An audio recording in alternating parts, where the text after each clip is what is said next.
welcome to a very special edition of the Vintage Spoon Wrestling Show.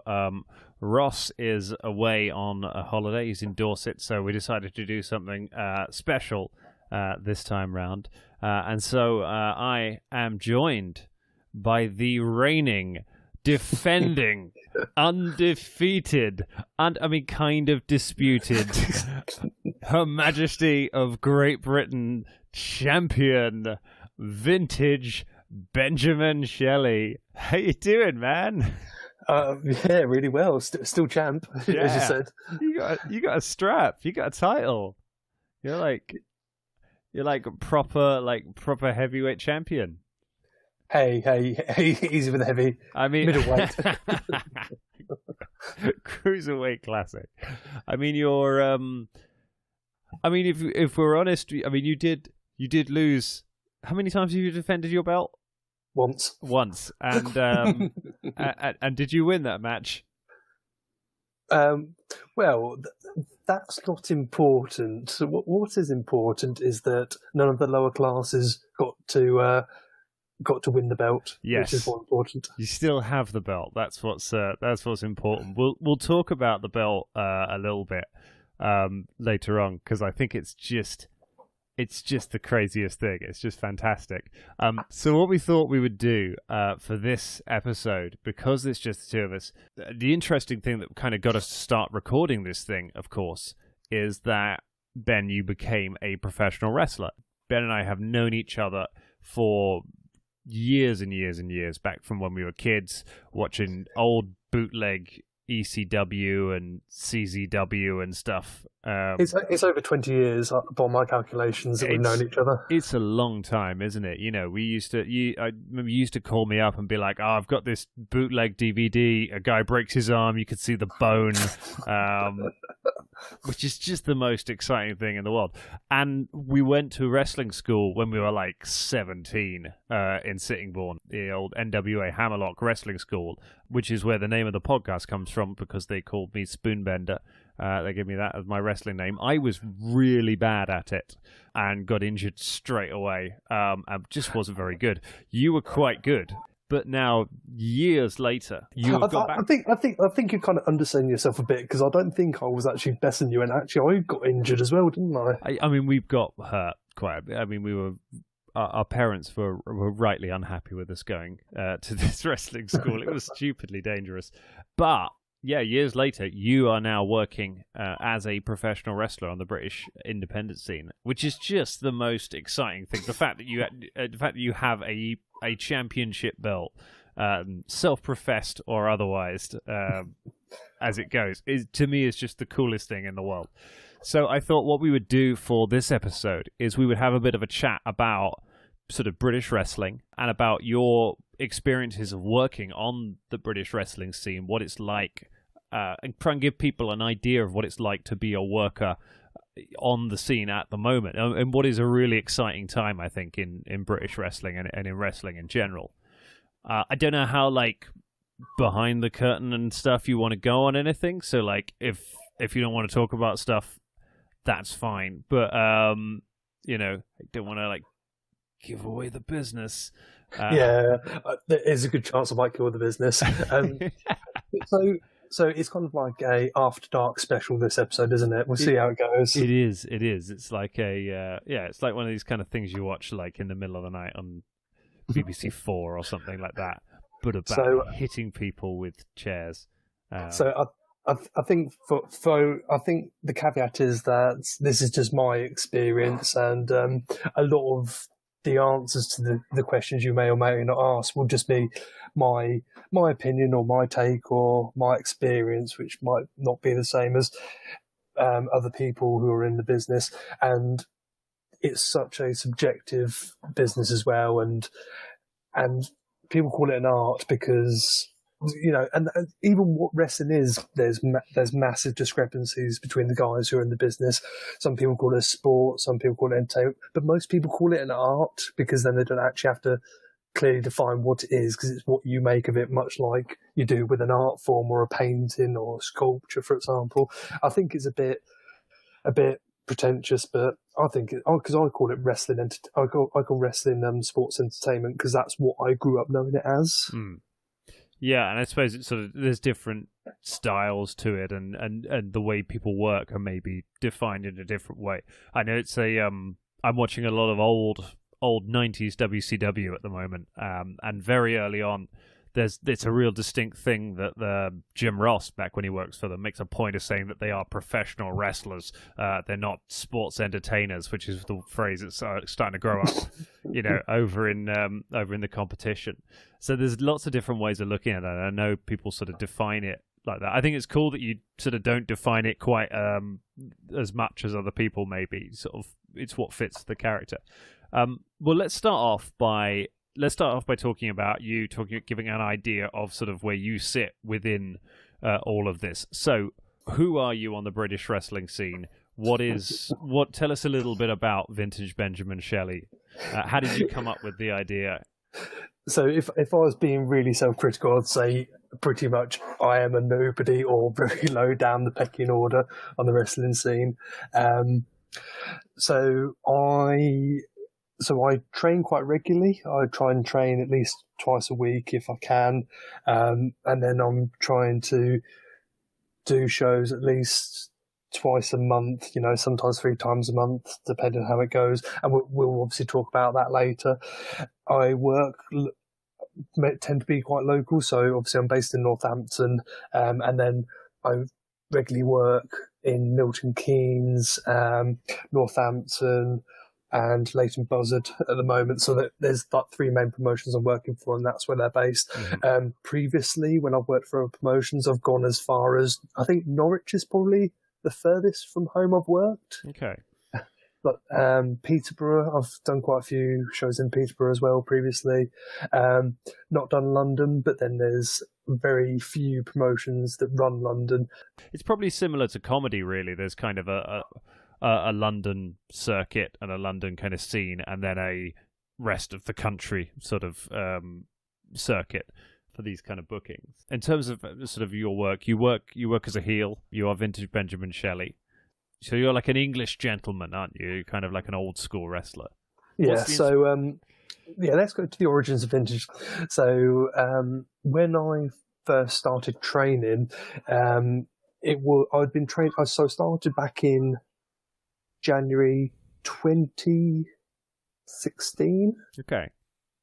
So because I obviously that's where the vintage origins happen. Obviously, you've already saved me talking about the original origins of why I got into wrestling with you back in Sittingbourne about 15 years ago. But yeah, so the vintage journey started in January 2016 when I started at Wynn Training School in Northampton. Cool. And essentially, I'd been there a couple of months, and one of the other trainees who'd been there pretty much the same time said to me that the look I had was very much an old school heel look, much like Bob Backlund, etc.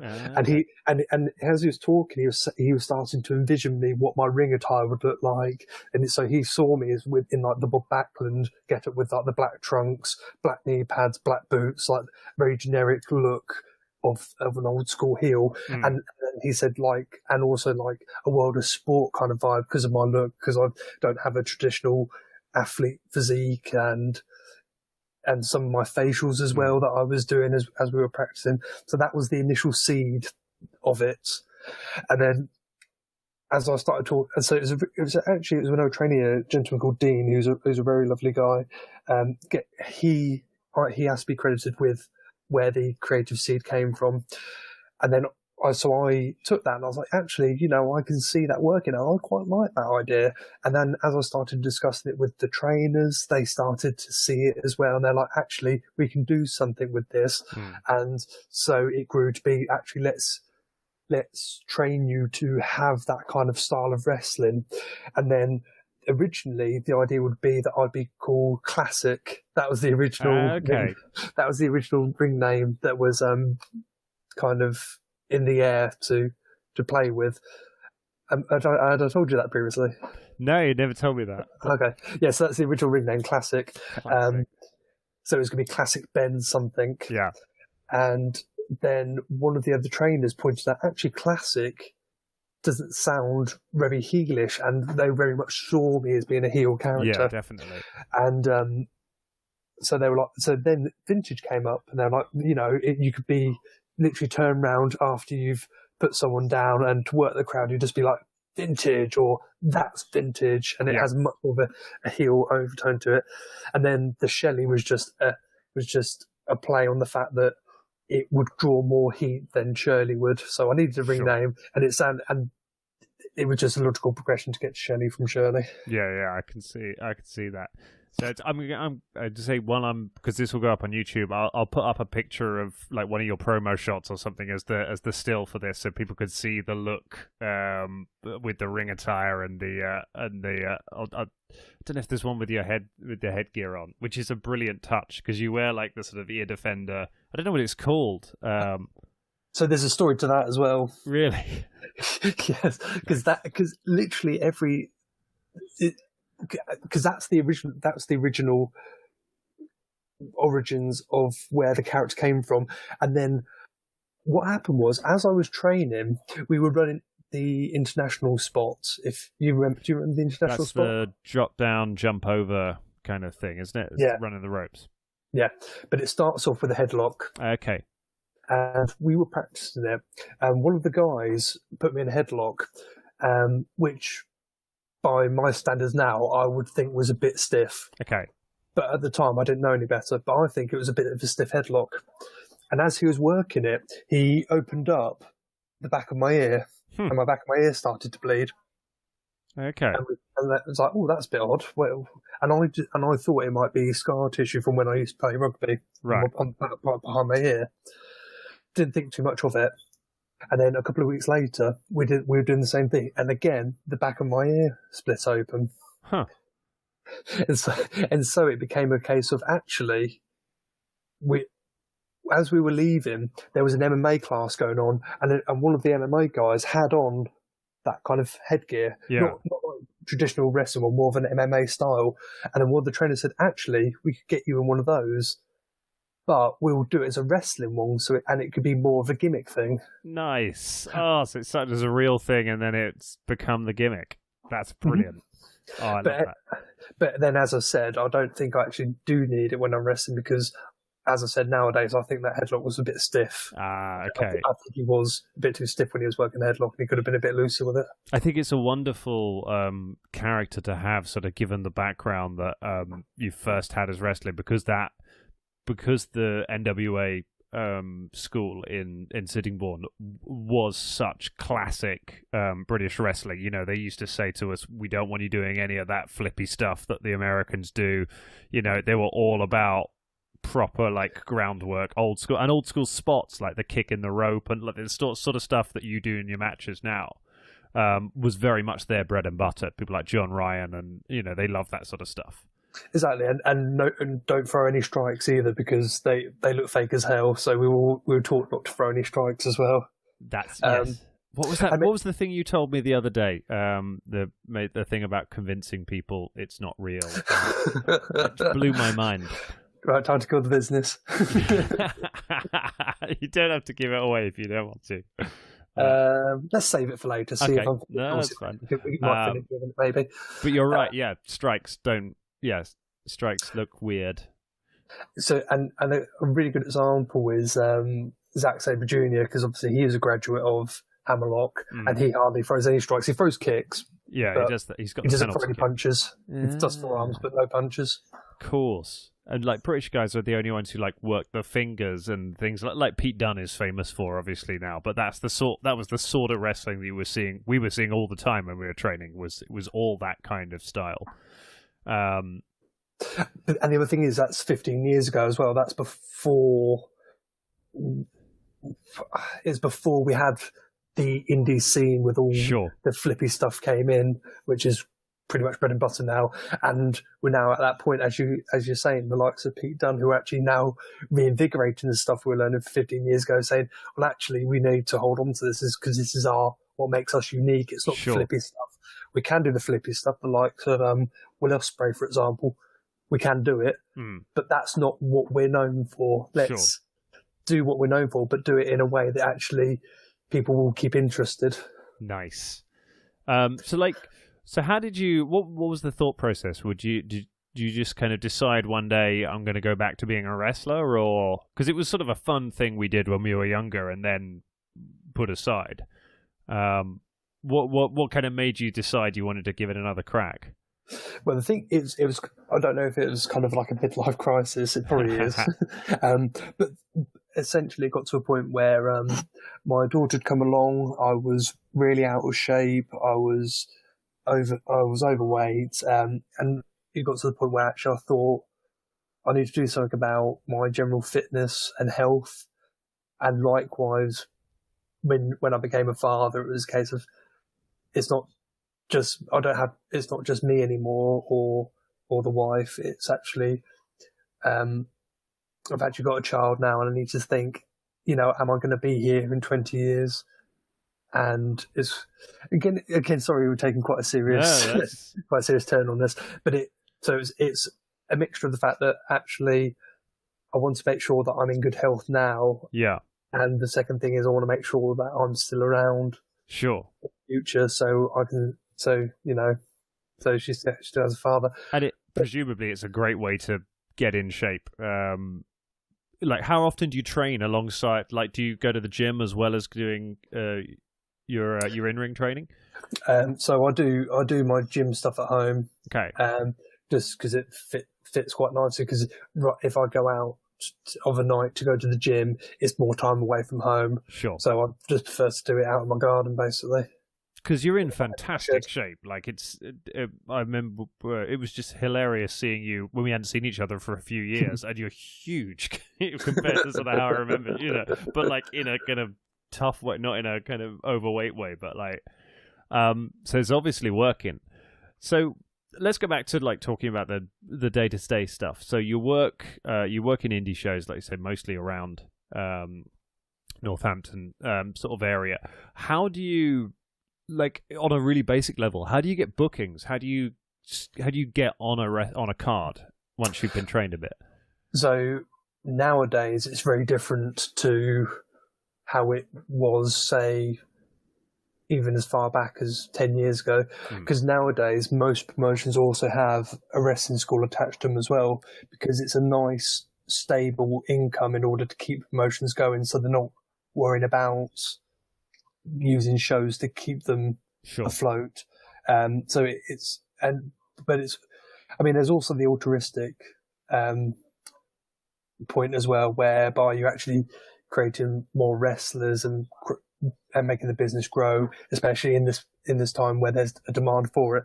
But because there's lots of promotions that have training schools, if you train there at that school, then usually the expectation is that you get offered a spot on the show as well. So if you're looking to get into wrestling and looking for how you get on shows, it's best to go for a wrestling school where they are putting on shows as well. So you've got that opportunity. So that's a way, but it doesn't mean it's guaranteed either, because depending on, and it varies, because there's some promotions that I'm familiar with who have a very large training school, but there's a huge glass ceiling from getting off from the training school onto shows, which isn't uncommon actually. In fact, Progress, I've not trained at Progress, but a lot of the people I speak to, there is a very long journey to get from off the street to match ready, and then getting Progress match ready. And even then you could be Progress match ready, but the spot doesn't open up because they've got enough guys that want it as well. And also Progress is such a big brand that they can pull big names and imports, essentially, is what we refer to them as. And so getting big names on their show anyway, so they don't even need to draw on the school. And then you get very small promotions who actually do need to draw on a lot of trainees who may or may not be match ready in order to fill a card, because they can't afford to bring in lots of imports. I suppose even harder for in a place like Progress. It must be even harder now that you have some of their guys have had international exposure. You've got guys like Trent Seven and Tyler Bate who are now international names. So you kind of have to have some of them on your big cards because they're the ones who are going to sell the tickets now. So that's, you've instantly then got some of your main event locked out, which means there's fewer spots for other people to bring other people in with it. Exactly, and it all depends on where you are and where you're trying to work as well, because there's people who might be considered big names on the British scene, but your average person might not know who they are. They're not at the level of Pete Dunne, Tyler Bate, etc. They're not on WWE TV. I mean, even the big Progress names, some of them who I'm talking about, they might find it quite hard to get booked because shows that they might want to work on, potential bookers, are being taken up by trainees who are basically need the spots in order to, because they've earned it, because they are training there week in, week out, funding the promotion so it can put on shows, so they kind of need it. And also you need a mixture as well, because if you've got all these big names who are traveling up and down the country taking all the spots, when they're done, who's going to keep the business going when they're injured or they retire because of their age anyway? Of course, yeah. So how do you branch out then from? So you trained at Win. Where do you how do you then branch out to other promotions? Do you just find out who the promoter is? Do you go to a show and just say, "Hey, I'm a wrestler. Put me on your show sometime"? Or so I've done a mixture, and as I said, I can only speak from my experience. So one way is to go and train at the school, and then the spot might open up. Again, it's not guaranteed; it all depends. But then another way is, as you say, is to actually get to know the promoters and approach them. Very recent, in the past couple of years, wrestling CVs are no longer a thing. So I don't know if you're familiar with wrestling CVs. No, I didn't realize wrestlers had. I assume it's like a performer CV, a list of places, people you've worked with, promotions you've worked for. Exactly, who's trained you, that sort of thing, and it is pretty much like a job CV as you'd expect. And because the old way that you'd get bookings to potential places that you haven't worked before is that you'd send your wrestling CV to them, along with match footage, etc. And then the idea of being a promoter would look at the match footage and then contact you. And that was the way it was for many years. But nowadays, because there's so many guys, there's so many training schools, promoters just don't have time to watch match tapes. So, as you're saying, nowadays it's quite common for guys to just turn up at shows, find out who the promoter is, be nice, help out, help set up the ring, help put out chairs, help pack down as well after the show, be respectful for the other wrestlers there, etc. And then that might be a way that the promoter gets to know you and considers you for a spot. And sometimes these happen without them actually seeing you wrestle. Sure.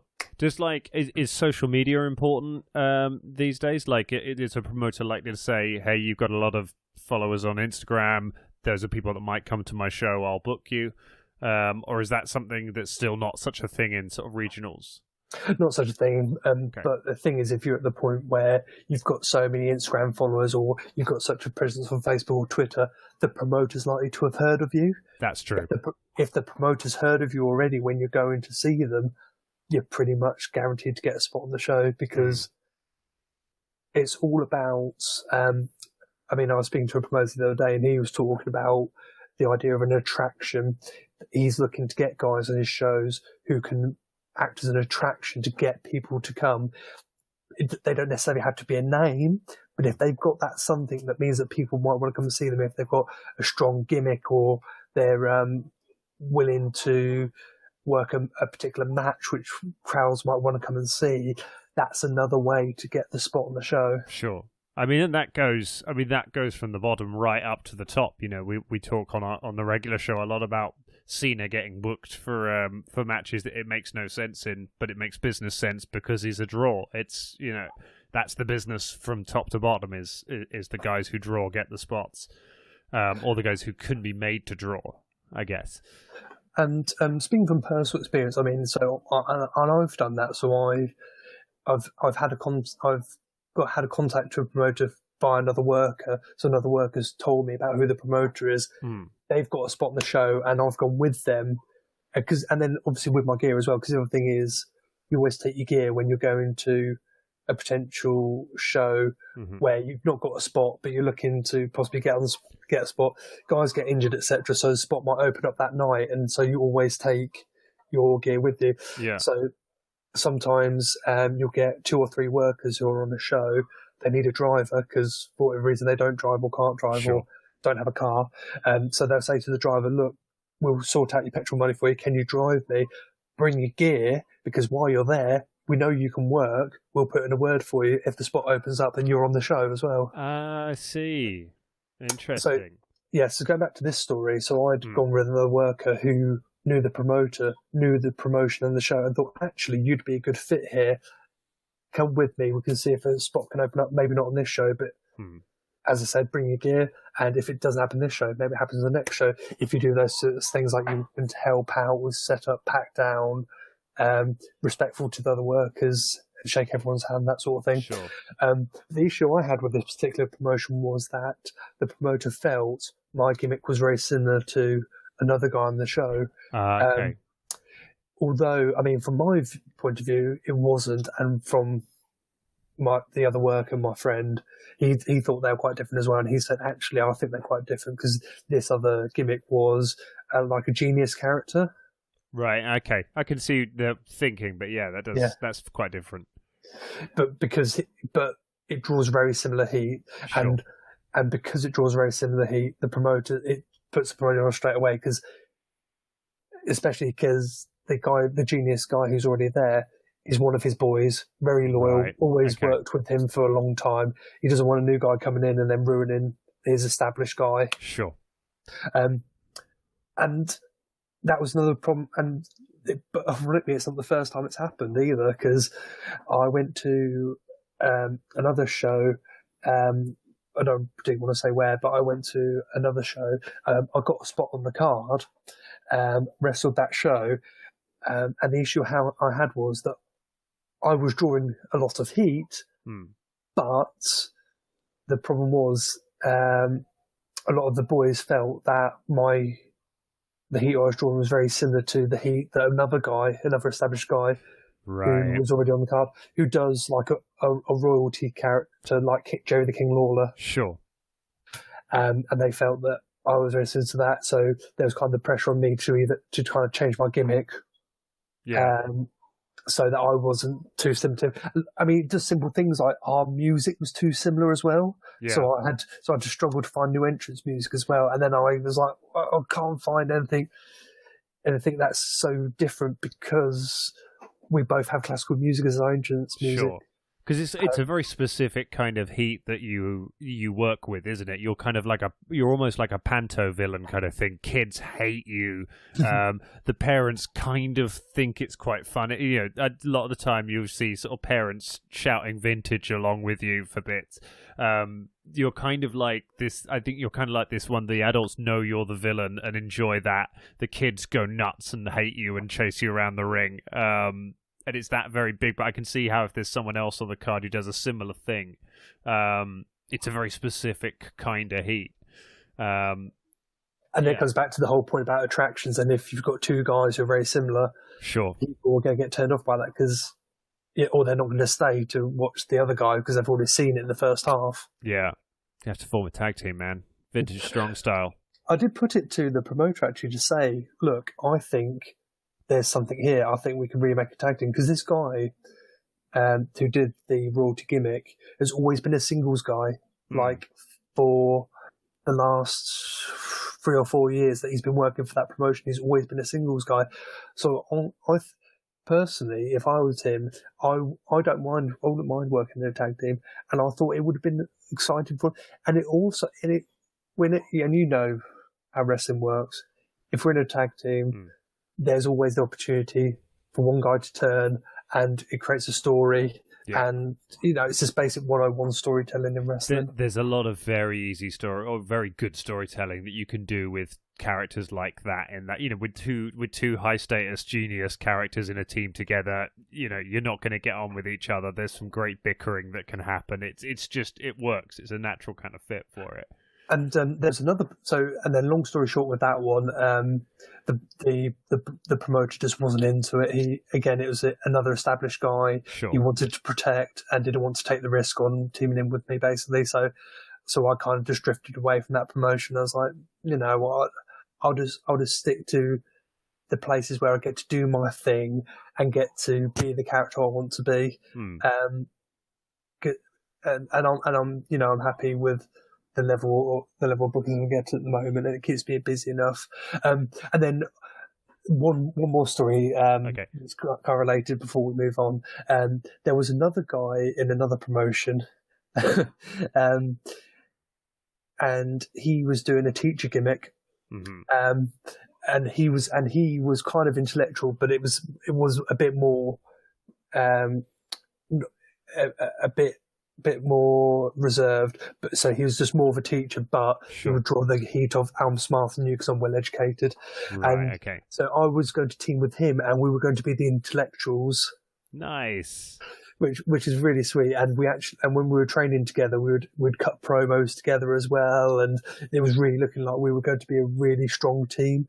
And it looked like the promoter was really getting on board with it, because whereas with the other examples, it was a big established guy. This guy was a trainee. He'd been on lots of shows, so he was well known, but the promoter didn't feel he was taking a risk by teaming us together. Okay. And also, I'd been training with that school for quite a while as well. But then he quit the business. Oh no! Yeah, not my fault. He basically worked a match where he got quite hurt. In fact, no, it wasn't even in a match. It was at training. Oh, he was working with another trainee, and the other trainee really hurt him. And then after that, he just didn't want to know anymore. Huh. And but this guy was a musician anyway, so he was quite busy with that. So he's got other stuff. Yeah, so it might have been that wrestling wasn't his first love anyway. And yeah, it just all of a sudden that happened, and then he just completely lost the love for the business and decided to leave. What might have been? You might have been a great team. It would have been great. Well, I would have been. I mean, I would have been sad if you got a new tag team partner. I would have felt left out. I'd have had to come in Mighty Jannetty on you or something. So, all right, let's talk about. I want to talk about the shows in general. Let's talk through an indie wrestling show from a performer's standpoint. How does the show work? So you get there. How much do you know about? Obviously, you said sometimes you don't even know if you're going to be on the card when you turn up to the show. But assuming you've got a good idea that you're going to be booked, how much do you know in advance about what you're going to be doing on the night? So it all depends on how well known you are in the promotion, and usually you'll get booked like a couple of months in advance, maybe, or a month in advance. Mm-hmm.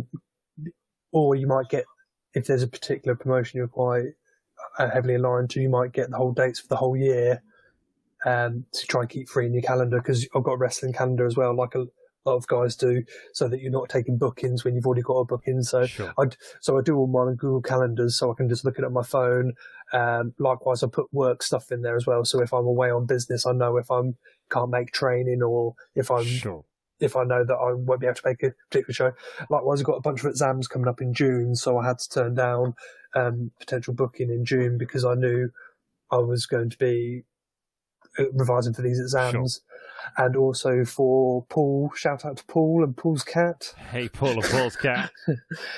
Also for, I think the wedding I wasn't booked for, but the stag do, I think I'm having to miss a booking for. So you got to kind of balance this stuff to get them. So you, assuming you're booked, you get to the show a while beforehand. What sort of stuff are you like helping set the ring up and things? Is that part of the thing?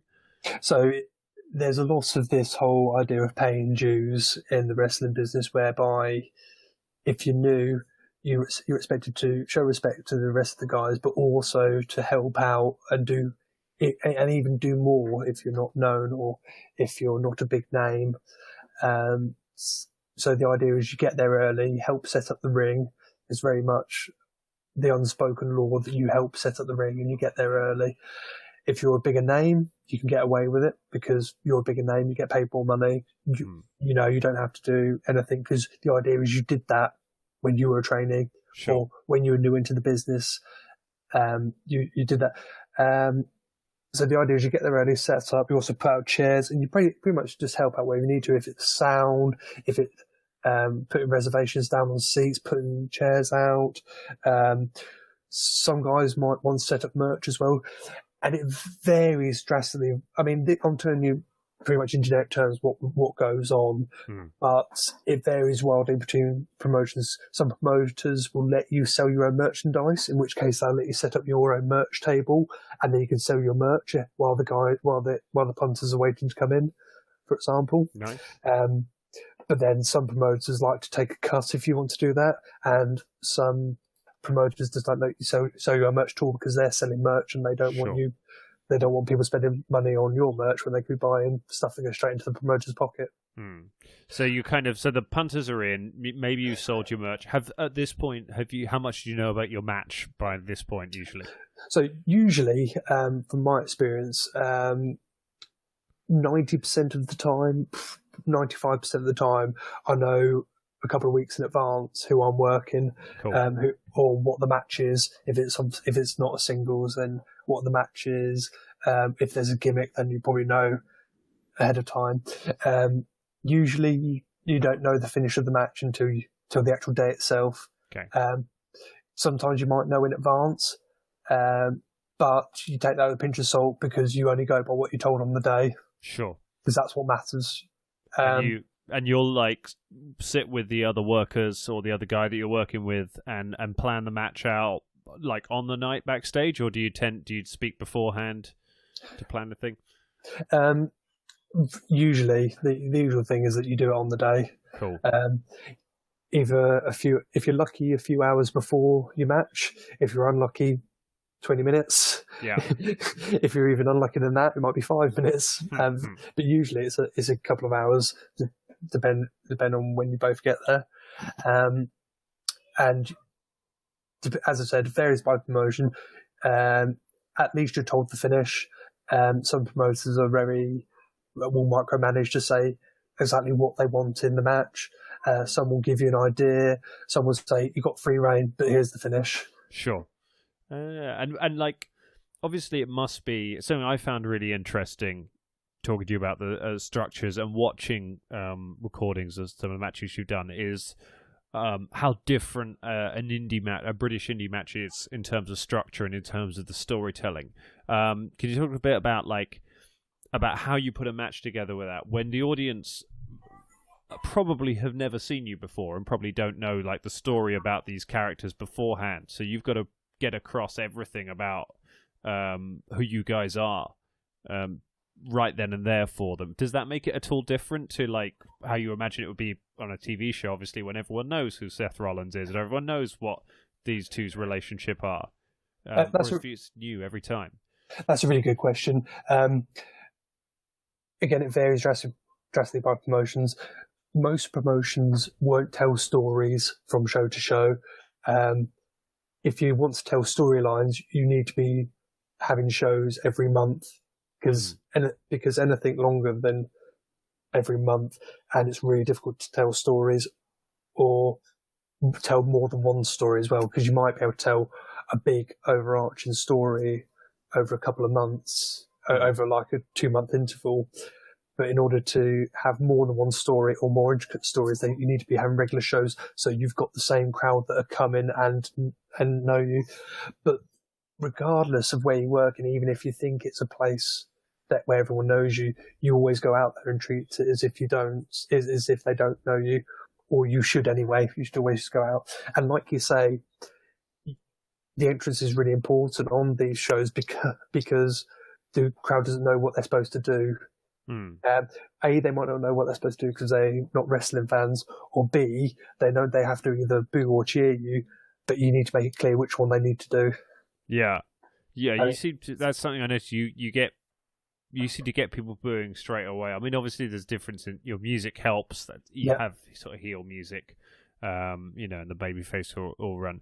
Is it more fun, do you think, playing heel and trying to get those reactions that way? I noticed like the babyfaces spend a lot of time kind of clapping their hands and trying to get people chanting, whereas obviously you don't really have to do that as a heel. You've got other ways of drawing heat. Is that more enjoyable to you than having to be babyface? It's definitely easy for me, and I mean, I've never wrestled face. I mean, it is something I'd like to do at some point, to cross off my bucket list, and so I feel like I've been a more well-rounded wrestler, and it is quite uncommon for guys to not at least do a few face matches, but I think it's just easier, and like you say, in my mind there's a lot more you can do in order to draw heat, where there's only so much you can do to get the crowd to cheer you. And it's a case that it's not just character to get someone to cheer you, because you can pretty much do anything with character. Well, I find you can do anything with character and get them to boo you. There's only so much you can do with character to get them to cheer you, because the thing is, if you try and push your character too much on the crowd as a face, they'll end up booing you because it's too much. It's a very fine line to get them to the point where they like you without doing too much, so it becomes annoying. Wrestling knows that very well in the modern era, doesn't it? Yeah.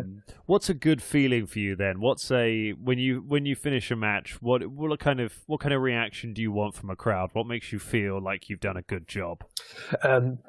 Just any type of noise. If sometimes in the finish of a match, if I've gone over, sometimes it takes them a bit of time for them to process what's happened and then realise that I've won, and the implications of that. So sometimes, like, a couple of seconds go past after the finish and they'll be quiet because they've not quite recognised or they've not quite realised what's going on, and then they start booing, and then it's kind of like my heart starts again. I was like, nice. Thank goodness for that. Didn't do an accidental double turn or... So let's... For the last bit, I want to talk about the really exciting thing. I want to talk about the Her Majesty's Championship of Great Britain. I'm so proud of you that you managed to get the name right. I mean, I didn't start calling it the Vintage Championship like some commentators. I'm glad you said that. I think it's just fantastic. So you have a championship belt. To give people a bit of background, it's kind of like the $1 million belt. Is it? It is. So it's a character belt rather than one that belongs to a promotion. But... Exactly. It's so, and I very much see it, because I was a big Taz fan in ECW, so I really feel a resonance with the FTW belt, the F the World belt that Taz had, and there was some really great storytelling with that, because there was, I mean, we're going off on a tangent now, maybe it's more of a normal wrestling spoon podcast, but there was a storyline whereby, because the idea with Taz was that he was never granted a title shot, or I think it was Shane Douglas was injured at the point that Taz was ready to start challenging for the belt, and he felt that he was the rightful champion, so he made his own belt to demonstrate that, and it got to a point in the storyline where Shane Douglas was back. But because Taz was already the FTW champion, the company started to recognise it and say that he wasn't able to challenge for that because he was already a champion. He wasn't able to challenge the ECW championship because of that. And then he had a match with Sabu, killed Sabu by dropping him on his head a few times, maybe through a table, through suplexes, looked over towards Shane Douglas, or I think it was Shane Douglas or Paul Heyman who came out the entrance, looked at them, stared a hole in them, lied down and pulled a dead Sabu on top of himself to drop the belt. Oh, fantastic.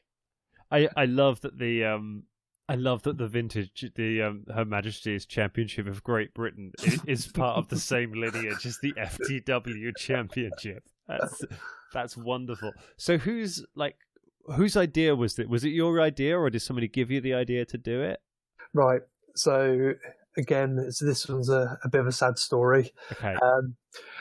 One of the promotions I was working for, I won't name them, they were coming around to the idea of possibly they didn't have a belt at the time, and they're coming around to the idea of possibly having a championship belt. and I was talking to one of the management, and because I was saying to him, you could redo the belt because it would be really good for the promotion, and then he basically said to me, yeah, but I wouldn't ever put the belt on you because you don't need it to get over. Oh, yeah. That's not how a belt works. I mean, it can do, because there's multiple reasons why someone becomes champion. One, because they're the biggest draw. Yeah. Which is obvious. Two, to get them over, in like Roman Reigns with the IC title. Yeah. Baron Corbin. Yeah, and this was the reason why I was being told that I didn't need it. But I was pretty much being told I didn't need it. And then the third one is, I think it's probably one or two more, but then the third one comes to mind is a thank you. Okay. Sure. So Bray Wyatt's championship run could have been seen as a thank you for the hard work he'd done over the years. Sure. That's probably not a good example, but that's the idea. Yeah. Randy Orton's run, possibly, after. Yeah. In fact, that's a perfect example because of the whole Brock Lesnar thing when he concussed him with elbows and busted him open. The idea was the championship reign was to thank him for doing that, basically. Sure. That's what the rumour was anyway, and it makes sense. So he says he wants a belt, but he's not going to give it to you. Yeah. In fairness to him, it's not that he said he wasn't. Yes, if you put it sounds quite horrible when you put it like that. But the story was he felt that I didn't need it to get over, so therefore he wasn't going to consider me in that picture. I'm starting to see the FTW connection here. And then at that point, I started thinking, well, what are my options? And then the FTW belt came in. It's like, well, if you're not going to consider that, then you know what? I'll just do this to get myself over, and this would be my thing. And yes, and then that's when that happened. And this is going back well over a year as well, because I actually got the belt. I was going to call it the prop then, but that's that is really killing kayfabe. Don't call it a strap. So where do you even get a wrestling belt from? Like, so they're very specialist and bespoke things. However, I wasn't looking to get a professional wrestling title belt. The thing is, I won't say because, but I've said that so many times. Sure. So I'll try to think of a new word. The reason I wasn't interested in getting one of those was that the character lent itself to having a more traditional World of Sport style looking belt. Cool. And when I was looking on the internet, I actually found a shop that was doing it's actually trophy makers, and they were doing these. They did a lot of boxing belts, but they also did the old style World of Sport wrestling belts, and I saw one on there, and it was really cheap as well compared to what you'd have to pay for a regular professional wrestling belt with the studs and everything. And I got it January 2017, so I had it over a year before it actually first appeared in front of an audience, which was the show last week. And so did you presumably you approached the promoter of is it Sacrifice Pro? That's right, yeah, Sacrifice Pro, and just sort of said, look, I've got this belt, I want to do it as a gimmick. And did you sort of just pitch it as an angle, or? Yeah, essentially, I said this is what it is. So this is what I see it being, and told the story and said these are the options. And the promoter got it straight away. He knew exactly what I was talking about, and because he knew what I was talking about, and because he knew how the angles had been done previously, he knew that there was so much to do with this. And there's actually another British wrestler who'd done it previously as well. Called Jack Cave, who's a very good wrestler and a very decent human being as well, who I met recently. Very funny guy, and you might know him as well. Jack Cave. Yeah, because he was actually in the match last week. Oh, okay, cool. Yeah, and he'd done the gimmick previously a couple of years ago, and when I was backstage with him, I actually said, "Ooh, what tips can you give me when you did it? What worked for you?" And so I can basically steal it and do it with this. And he was saying about how he would have a rule book and he would add to it as his character came up with rules. And essentially, the way he lost the belt was that someone got hold of the rule book, tore it up, and then pinned him and got the belt. Oh, genius! And then that's fantastic. And it gets better after the wrestler won it. He then handed it to the referee, and then the referee just walked off with it because he didn't want it. Doesn't want. Perfect. Alundra Blaze ending to the belt. Yeah, and it was pretty much the icing on the cake to kind of. It was the perfect ending for a gimmick belt which came from nowhere, had no prestige to it. That it seems like such a fitting end to it. But yeah, so spoiler alert if we decide to go that way with this. Yeah, that's would you want to hold like a championship from a promotion's main championship, or an actual? I don't want to say because obviously the Her Majesty's Championship is a real championship, but would you want to get booked to win an actual belt? Would that feel like an accomplishment? So that's more than one question. So to answer the last question of would it be an accomplishment? Yes. If you ask anyone in the business, does winning a belt mean anything? Yes, of course it does. It always means something. I mean, as I said, if it's for one of those three reasons that I mentioned earlier, maybe the one of to try and get you over doesn't feel as nice as the other two.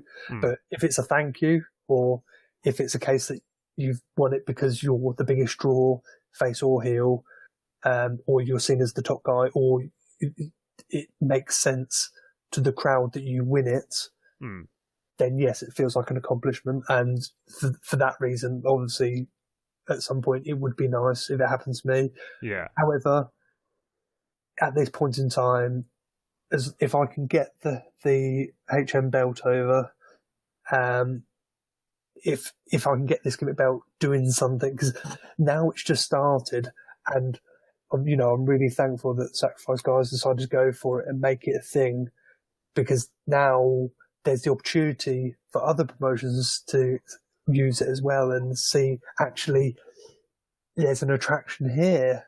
There's even if you're a promotion where you've not got lots of storylines going on, it's a ready-made off-the-shelf thing for you to come and use on your show, and it's something different. There's not gimmick belts everywhere, and even if it's a case that you've got championship belts already in your promotion, this is something slightly different that you can have fun with. You can book it so the champion doesn't have to win. Yeah, and still keep it going. And exactly. And there's so much scope, and that's the whole beauty of it. The fact that you don't have to book it as stringently or as limited as you would a normal wrestling belt. You've got all this scope to do whatever you want with it as well. That's amazing. That's a brilliant thing. We've kind of hinted on what I want to ask for the last question. We wrap it up because we're coming up on an hour. I'm sorry, am I boring you? No, not at all. This has been the best episode we've done, I think.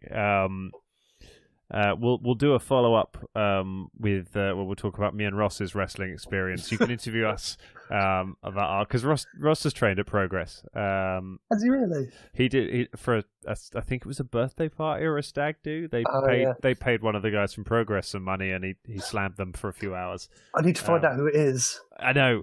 We must find out the name of it, but we'll do that next week or next time we record. But I want to finish up by sort of asking about where do you want to go next? What do you have any particular goals as a wrestler? Is this something you want to do for sort of years and years, or are there a few key things you want to achieve while you're doing it?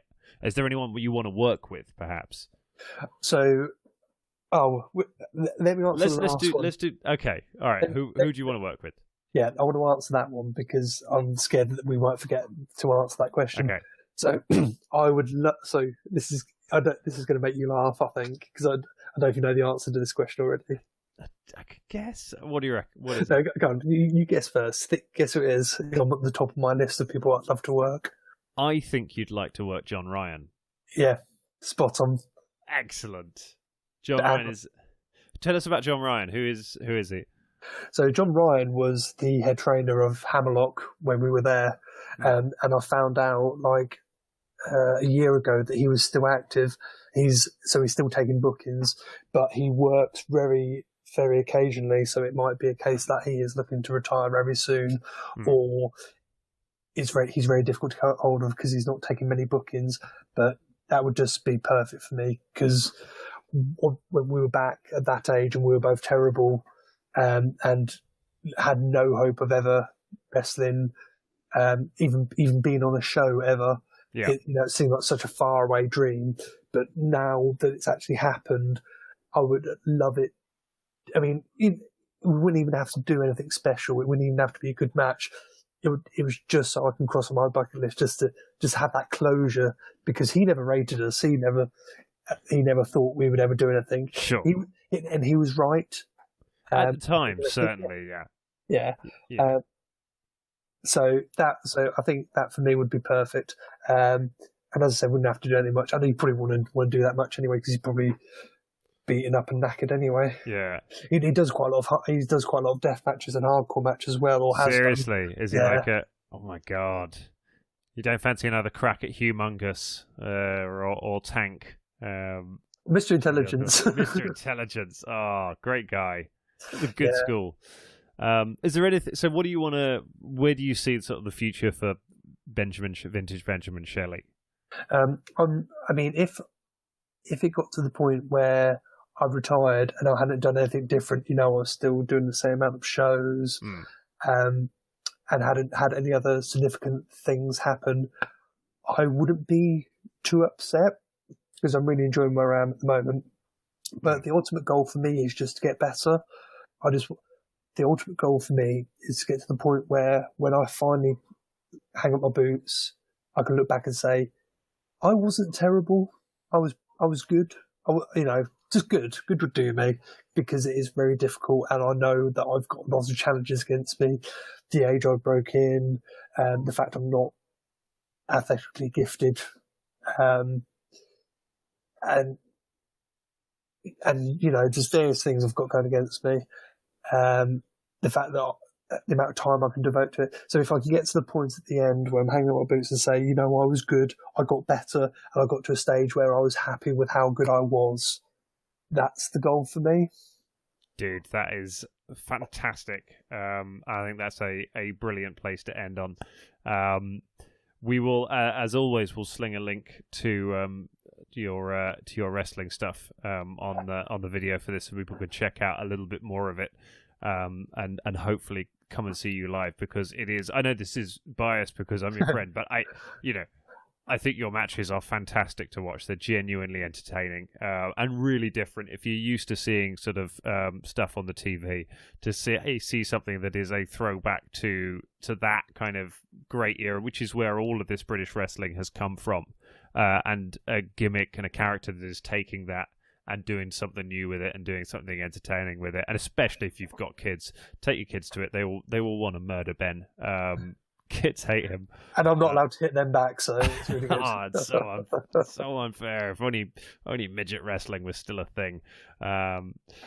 This has been fantastic. This has been a really good episode. We will be back in a week or two to hopefully with Ross, and we'll be talking about whatever is going on. It's a bit of a quiet time in WWE at the moment, in that lull between the Royal Rumble and Mania, but some bits of things are starting to fall into place. More people are disappearing. Vintage, I'd keep your calendar free, because I think at this rate, I think you could be Seth Rollins' tag team partner by WrestleMania at the rate he's going through people. As I was allowed to wear those tights. Oh, God, they're awful, aren't they? We will definitely talk about Seth Rollins' tights more. All right, that'll do it for us. Thank you very much for listening. Drop us some comments, let us know what you think, and share this with your friends, because I think it's been a really interesting talk. I have been I've been Spoonbender. There you go. Yeah, and I've been Spoonie's mate. And you and Spoonie's mate, original wrestling name. Ben, thank you so much. Thank you for listening to us, everyone. We will see you next time. Thank you, dude.